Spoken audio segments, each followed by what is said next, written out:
Bueno, buenas tardes. Esta creo que es la última presentación. Vamos a hablar hoy de dos cositas chiquitas, misceláneas, y les voy a presentar un caso clínico. Y espero que tengan suerte en el examen, que no les haya resultado muy pesada esta materia en estas condiciones en que estamos hablando a una computadora, que no tenemos preguntas.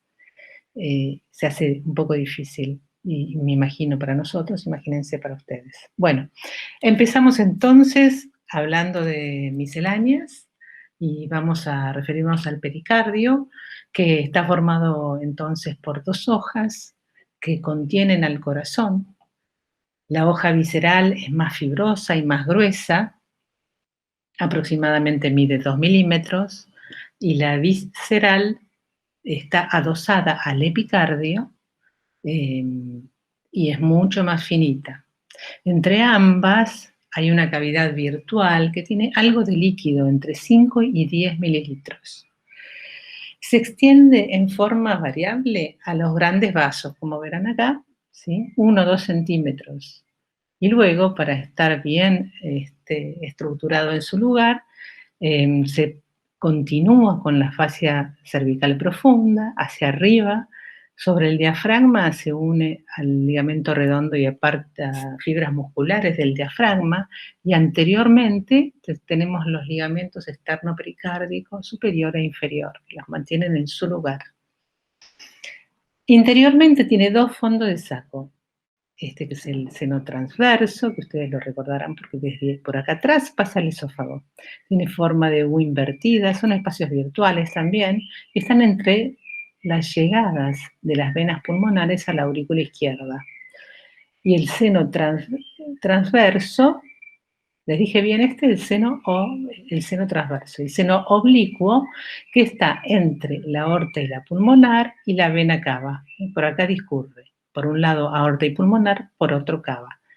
Cuando el derrame pericárdico es importante, estos espacios virtuales se pueden llenar. ¿Cuál es la función del pericardio? Es la protección a infecciones, separándolo de los distintos órganos, una reducción muy importante de la fricción con cada latido cardíaco y la prevención de dilatación aguda de las cámaras. ¿Por qué? El pericardio produce un cierto grado de restricción al volumen que llega al corazón. Y ustedes habrán escuchado hablar de la interdependencia ventricular. Es como dentro del pericardio vamos a encontrar la masa del miocardio y el volumen que tienen las cámaras.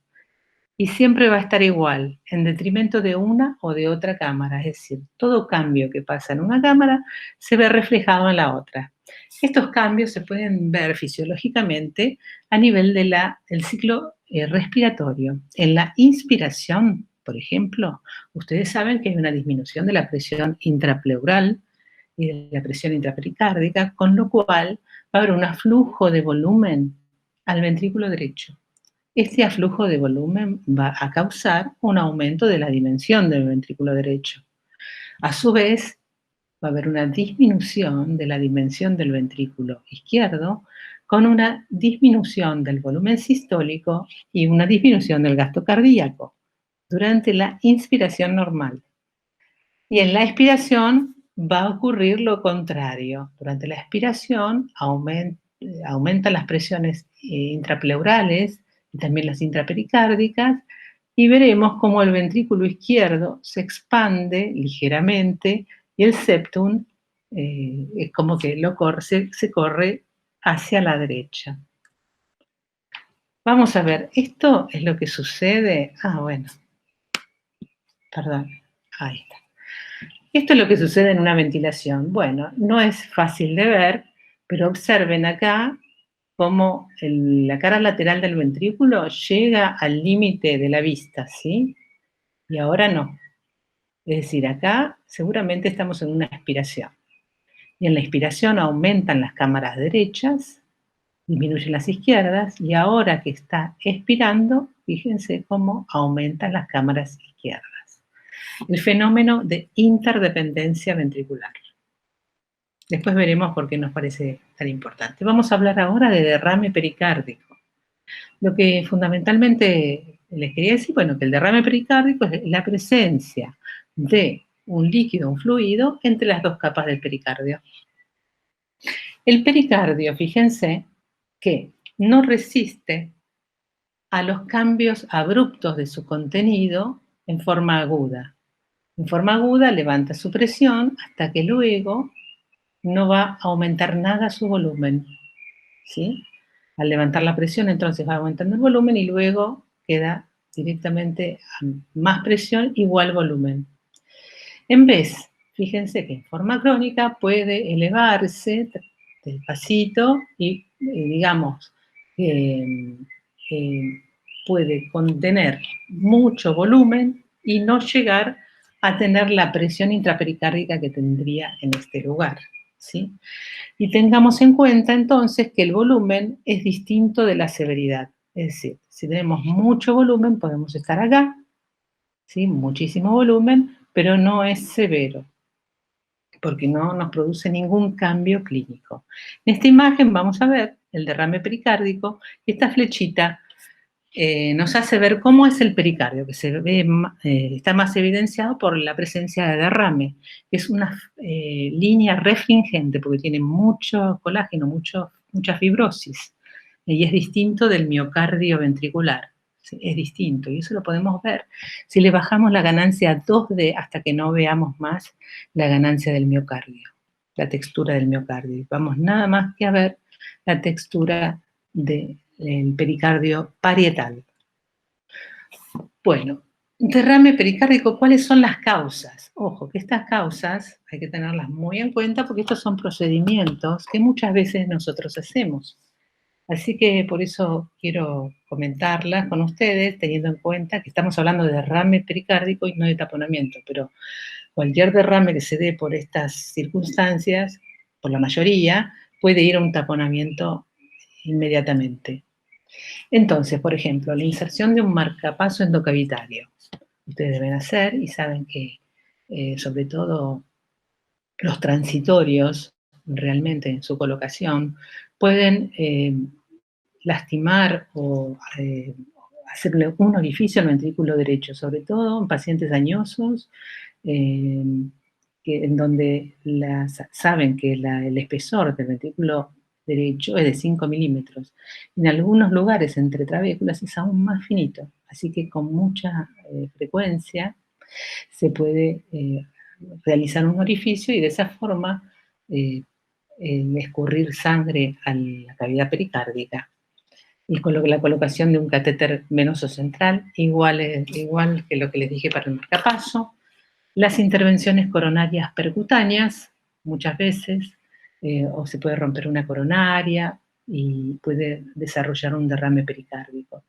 Estudios electrofisiológicos, donde vamos a hacer una punción transeptal, el septum interauricular, se puede entrar por la vena femoral, se va hasta la aurícula derecha, y de ahí se hace una punción con un estilete en el septum interauricular para pasar a la aurícula izquierda y poder llegar a los ostium, es decir, a las entradas de las venas pulmonares, donde seguramente está la reentrada de la arritmia.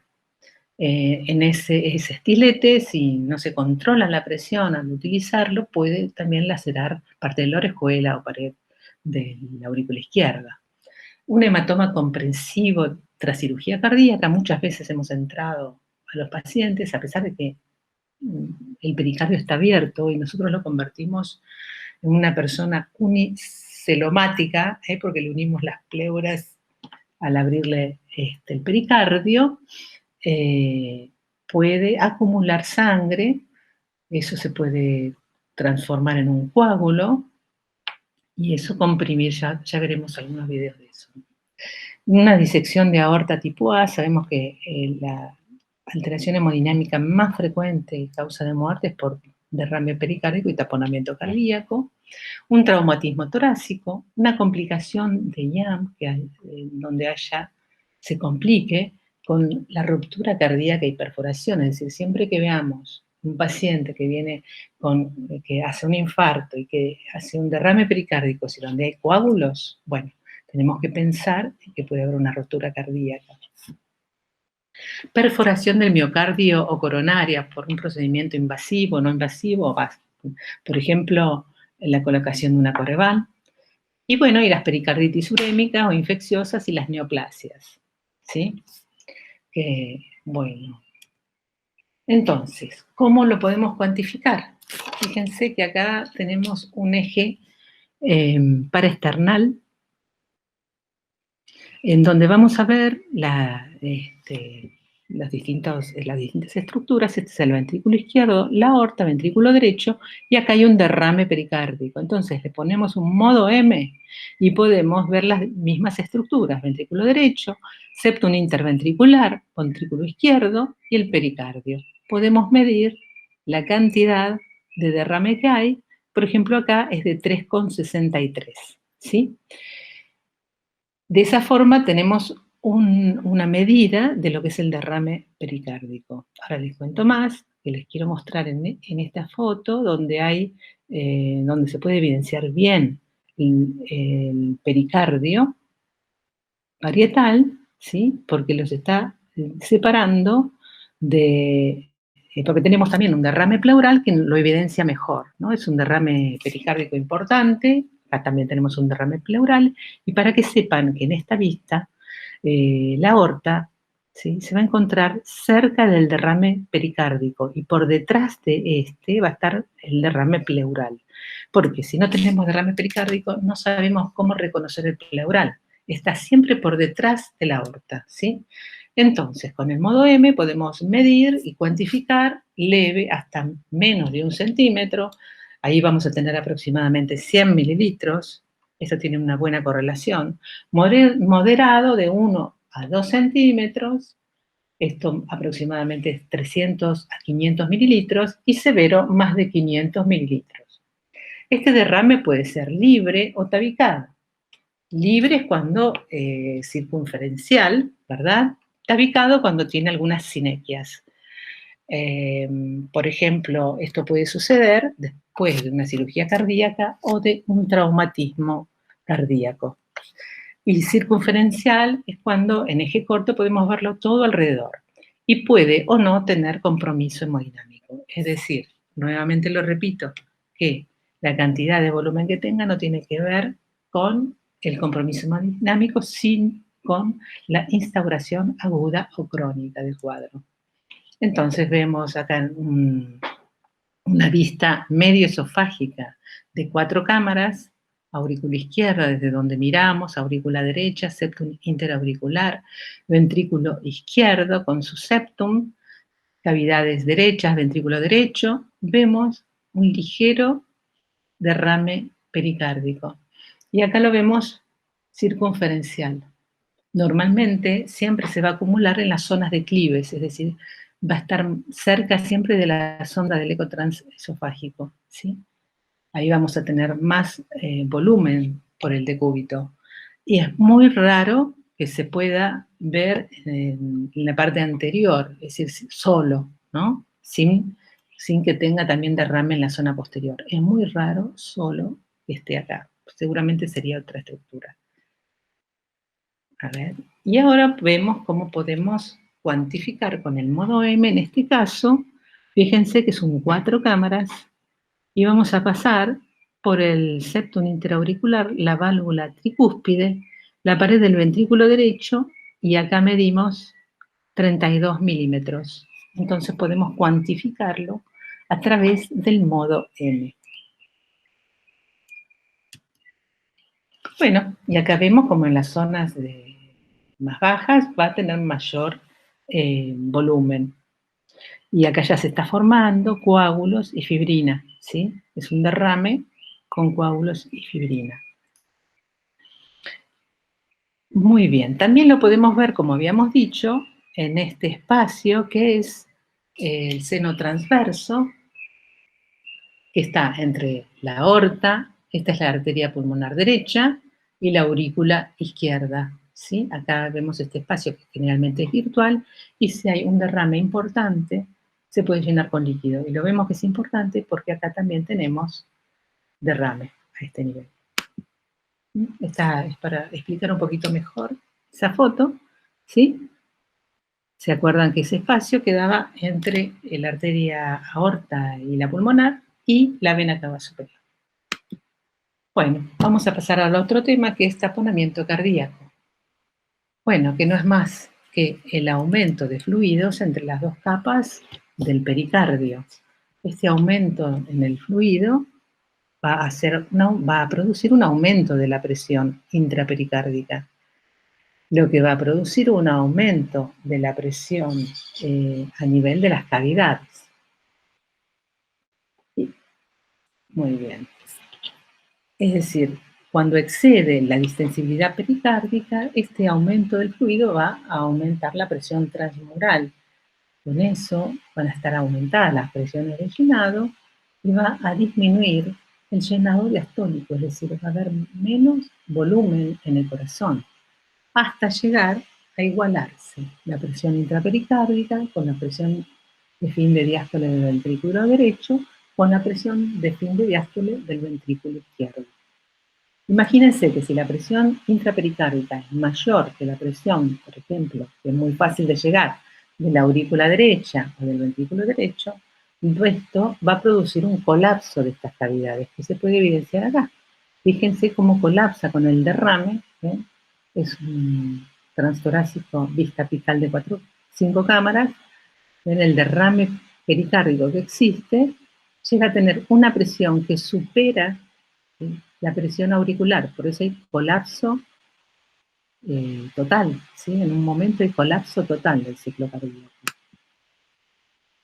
Entonces, clínicamente sabemos que es un síndrome clínico el taponamiento cardíaco, que no nos vamos a diagnosticar más. Es decir, tiene que venir el paciente con signos de hipoperfusión, con aumentos de las presiones de llenado y una variación aumentada del flujo de llenado con el ciclo respiratorio y colapso de las cavidades derechas. Entonces, los hallazgos ecocardiográficos los vamos a ver en el colapso de las cámaras cardíacas. Como habíamos dicho, primero es la aurícula derecha la que sufre ese colapso, después el ventrículo derecho, sobre todo a nivel del cono de la pulmonar, de la salida, el tracto de salida, debido a que la presión es más baja, y el ventrículo izquierdo, ese colapso lo siente distinto porque digamos, que la presión diastólica la tiene, es decir, la función diastólica también depende de muchas cosas, inclusive del grosor, ¿no?, del miocardio y de la capacidad que tiene para soportar presiones distintas en el ventrículo derecho que en el ventrículo izquierdo. Ese grosor hace que no colapse, que no tengamos un signo ecocardiográfico de colapso izquierdo. Cuando es así, ya estamos bien. Disminuciones de las cavidades, es decir, vamos a ver derrame, disminución de las cavidades, colapso de las cámaras y los signos, pues va a haber una exagerada interdependencia ventricular con movimiento normal del septum y cambios en la velocidad Doppler. ¿Por qué? Vamos de nuevo con esto. Durante la inspiración, entonces, disminuye la presión intratorácica e intrapericárdica.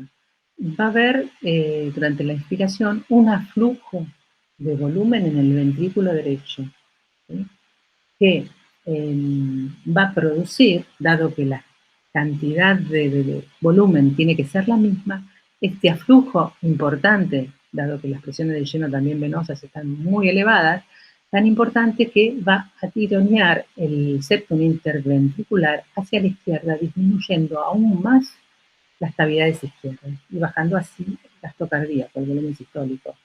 ¿Cómo les parece que van a estar el flujo transtricuspidio?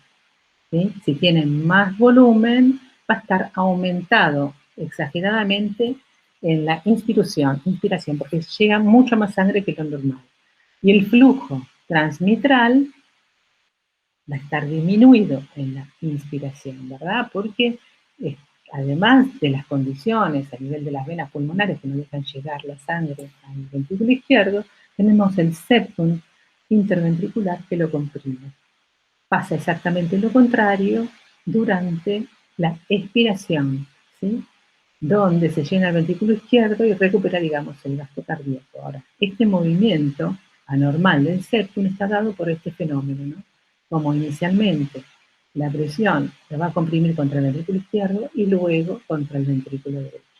Teniendo en cuenta que los flujos transcriptivos están aumentados a nivel de la inspiración y transmitral disminuidos a nivel de la inspiración. Al contrario de lo que sucede en la expiración, en donde el flujo tricuspidio va a estar disminuido y el flujo transmitral va a estar aumentado. Estos son todos los hallazgos ecocardiográficos. Obviamente, estos flujos exagerados por los cambios respiratorios van a hacer que si nosotros con un Doppler continuo podemos ver en la inspiración hay una disminución, estamos a nivel del flujo transmitral en una vista apical de 4 cámaras. A partir de este flujo, poniendo el caliper en los tips de la válvula mitral, tenemos esta curva. Fíjense cómo en la inspiración baja y cómo en la expiración sube. Esta diferencia es mayor del 25%. Entonces, esta sería una disminución, perdón. Entonces, tenemos que entre inspiración y expiración disminuye más de un 25% el flujo mitral. Lo mismo podríamos hacer en el flujo tricuspidio y veríamos que supera 40%. Aumenta más de 40%. Bueno, y acá les muestro también unas 4 cámaras con un derrame muy importante. Cada uno de estos puntitos es 1 centímetro, así que creo que tiene 3,8, lo habíamos medido. Un eje corto transgástrico, observen, las cavidades ventriculares están colapsadas por la falta de volumen, ¿sí? Las cavidades derechas casi no existen, y ya a nivel del derrame pericárdico se ha formado fibrina y coágulos. Lo mismo que sucede en esto, que desgraciadamente no me corre esta vista, que son 4 cámaras también, con un hermoso coágulo postoperatorio de cirugía cardíaca a nivel de la aurícula derecha, que impide que se llene la aurícula derecha y el ventrículo derecho, y así nos da este cuadro de hipoperfusión. Bueno, finalmente vemos esto que es se llama swimming heart o bamboleo cardíaco. Es cuando hay un derrame importantísimo y fíjense que cualquier movimiento puede colapsar la entrada de sangre o salida a través de los grandes vasos. Así que realmente es un cuadro que hay que tratar. Y les quería comentar algo sobre la pericardiocentesis guiada por ecocardiografía. Bueno, habitualmente con las imágenes transtorácicas podemos arreglarnos muy bien para ayudar a realizar una punción pericárdica, buscando el lugar de mayor declive, donde más cantidad de sangre en realidad haya para que esta punción sea segura y no llegue a la más temida complicación, que es la punción del ventrículo derecho, que muchas veces es muy difícil de dilucidar si la sangre, si es sanguíneo, si la sangre que estamos drenando es líquido intrapericárdico o si es del ventrículo derecho. Entonces lo que hacemos habitualmente es agitar una solución salina en una jeringa de 10 mililitros con un poquito de aire e inyectar por la aguja de punción que se supone que está entre las hojas pericárdicas. Y si con el eco vemos burbujas en el pericardio, estamos bien, podemos ahí continuar con la maniobra que estábamos haciendo. Si no la vemos, o si la vemos en el ventrículo derecho, bueno, ya también sabemos, tampoco es peligro. Finalmente, les quería mostrar, les voy a hablar de un caso clínico igual, para que no se hagan ilusiones de que ya terminamos, pero falta poco. Acá vemos el derrame pleural, derecho e izquierdo. Imagínense, acá está la aorta. Pusimos el eco, le dimos vuelta a 180 grados, porque esta es la aorta descendente, ¿sí? Aorta descendente. Y este derrame va a ser un derrame pleural izquierdo, ¿sí? Este derrame tiene la forma de una uña de gato y va hacia la izquierda. punta de la uña, así que es una forma de diagnosticar. Mientras que este derrame es derecho y la punta de la uña va hacia la derecha, como para que sepamos. Hay parénquima pulmonar, atelectasiado, también podemos ver. Bueno, y acá vemos otro derrame pleural, ya con algo de fibrina, coágulos y fibrina. Y esta es la aorta, es decir, va a ser un derrame pleural izquierdo. Bueno, entonces terminamos la primera parte y ahora vamos a ir a un caso clínico.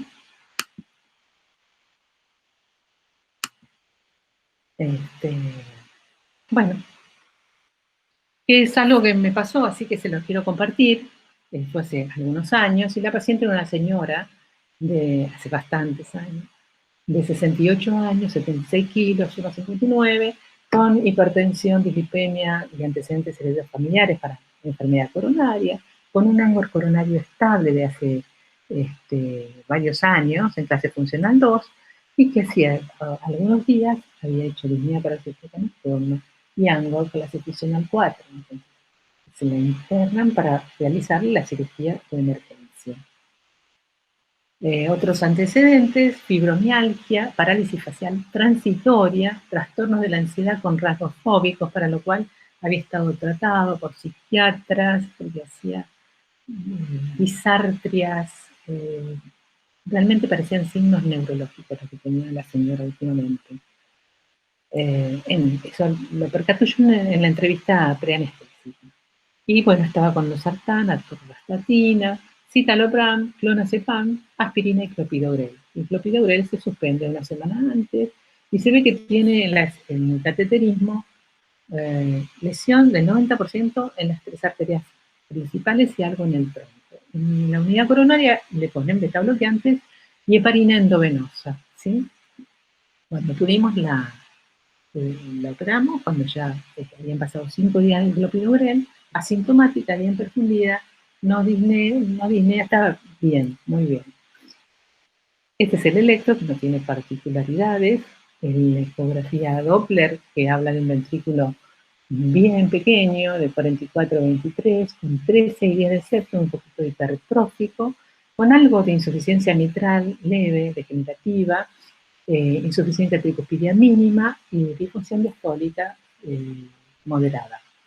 Entonces,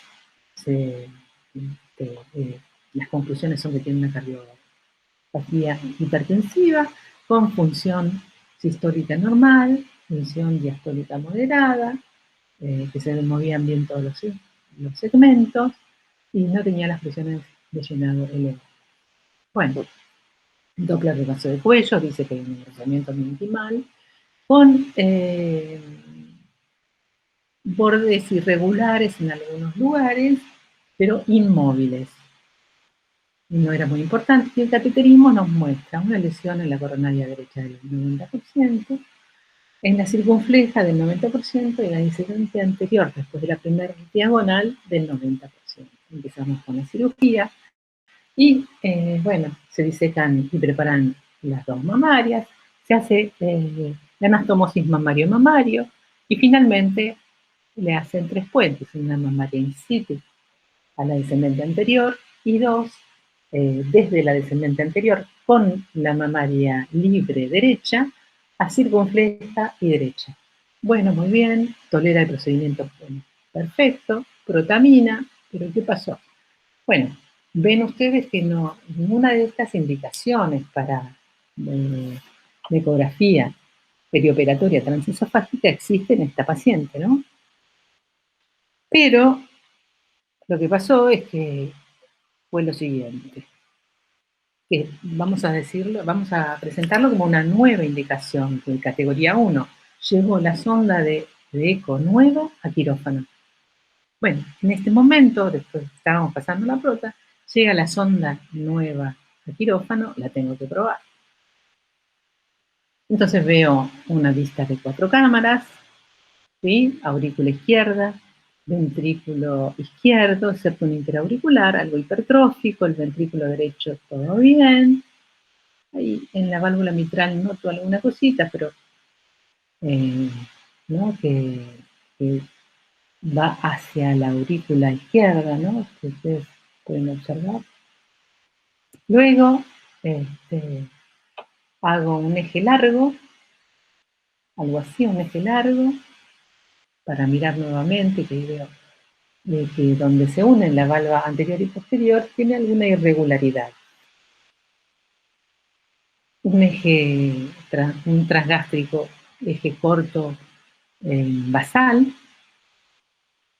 y un eje largo bien hecho, ¿no? Donde puedo desplegar bien las estructuras, y noto a nivel de la válvula aórtica algunas formaciones pedunculadas, hiperecogénicas, parece filamentosa, ¿no? Unidos a los velos de la válvula aórtica. No sé si lo ven acá. Parte van hacia el tracto, hacia la aorta, la raíz de aorta, y parte van hacia el tracto de salida del ventrículo izquierdo. Bueno, realmente esto parecía una endocarditis, que la paciente no había tenido fiebre y no, para nada, o un tumor a este nivel que podía existir. Aparentemente uno de los más frecuentes es el fibroblastoma papilar. Entonces, esta sigue siendo la imagen, observen cómo va hacia el lado ventricular también, excursiona hacia el lado ventricular, otro eje largo del ventrículo izquierdo, y estas son también otras imágenes. Observen cómo van hacia el lado aórtico y hacia el lado ventricular. Y acá en este eje corto de válvula aórtica veo que están a nivel de la valva no coronariana, porque está en relación con el septum interauricular, y la coronariana izquierda. Veo ahí algunas irregularidades, entonces tengo la posibilidad de llamar a ECO, mandarle esos videitos, y bueno, el tema era cómo hacer para convencer a un cirujano que comenzó su cirugía para hacerla sin circulación extracorpórea, con aspirina. Encima había terminado su cirugía, a reparinizar, meterlo en bomba y observar a ver si se podía retirar estas formaciones. Era una tarea bastante difícil.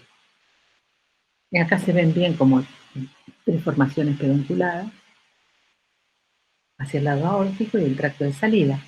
Bueno, entonces pedí ayuda a ecocardiografía, que estuvo de acuerdo con el diagnóstico conmigo, y vamos de nuevo con la heparina. Entonces lo entramos en bomba, con las cánulas, y acá se ve la formación, este tumor, ¿sí? Se lo retiran, sale de bomba perfectamente, por suerte. El tema era el sangrado, pocos días, a 5 días sin clopidogrel, pero sí con aspirina. Pero bueno, sale de bomba perfectamente, no tenemos problema. Y acá están el fibroblastoma papilar, posiblemente, esto lo debería decir anatomía patológica, pero cuando lo pusimos en agua ya hicimos el diagnóstico, porque se forman estas formaciones pedunculadas con un tallo y con múltiples digitaciones que se unen y que convergen en ese tallo, y pudieron retirar 3 de la válvula aórtica y 2, los más pequeñitos, de la válvula mitral. También tenía esa formación, lo que veíamos, no podíamos diagnosticarlo, pero se veía alguna irregularidad. Así que bueno, este es un caso que yo les quería comentar. Tiene fibroblastoma, tiene varias digitaciones, entre las cuales se pueden hacer nidos de plaquetas y fibrina, y tienen un 20% de riesgo embólico. Así que probablemente todo lo que había sufrido esa señora, como con rasgos psiquiátricos, podrían haber sido estas formaciones. Se pueden dar embolias neurológicas o sistémicas. Bueno, y se parece a la anémona. Y así quedó nuestra pacientita. En la evolución postoperatoria se fue a los 6 días sin déficit neurológico residual y en tratamiento anticoagulante. Bueno, y en la anatomía patológica nos vino diagnosticado un fibroblastoma papilar. Para contarles un poquito, de todos los tumores cardíacos, la mayoría son metástasis de mama y pulmón, 90%. Los tumores primarios se encontraron en las necropsias, miren con qué incidencia, bajísimo, 0.01 a 0.28, bajísima. De ese 100% de tumores, como habíamos dicho, el 90% eran metástasis y el 80% benignos, es decir, que nos quedan muy pocos malignos, 10% de esta incidencia tan baja, que son los bacteriosarcomas, etc. Les quiero comentar nada más de los más importantes, de los más frecuentes.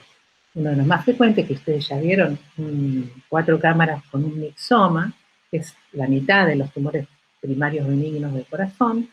El mixoma de aurícula izquierda es famosísimo por su incidencia y porque puede producir una estenosis mitral light si se interpone en la salida de la válvula mitral. Y este es el elastoma fibropapilar, que tiene un 8% de incidencia. Y luego están los lipomas, los fibromas, los anangiomas, pero estos dos, el mixoma y el elastoma fibropapilar, son los más frecuentes y pueden producir fenómenos embólicos, se veían muertes súbitas sin síntomas. Y que les quería mostrar el mixoma, el que tiene el 50% de prevalencia. Fíjense cómo se mete prácticamente en el ventrículo izquierdo, ¿verdad? Este es un eje largo del ventrículo izquierdo medio esofágico, y este mixoma, tenemos un agrandamiento auricular, no solo por el mixoma, sino por la estenosis mitral que produce. ¿Por qué? Porque también tenemos un tracto de salida del ventrículo derecho bastante aumentado, ¿sí? Es decir, esto me dice que esto ya pasó a pulmones y volvió al derecho. Así que no es solo el mixoma. Bueno, muy bien. Muchas gracias y bueno, afortunadamente chicos es la última charla. Saludos para todos.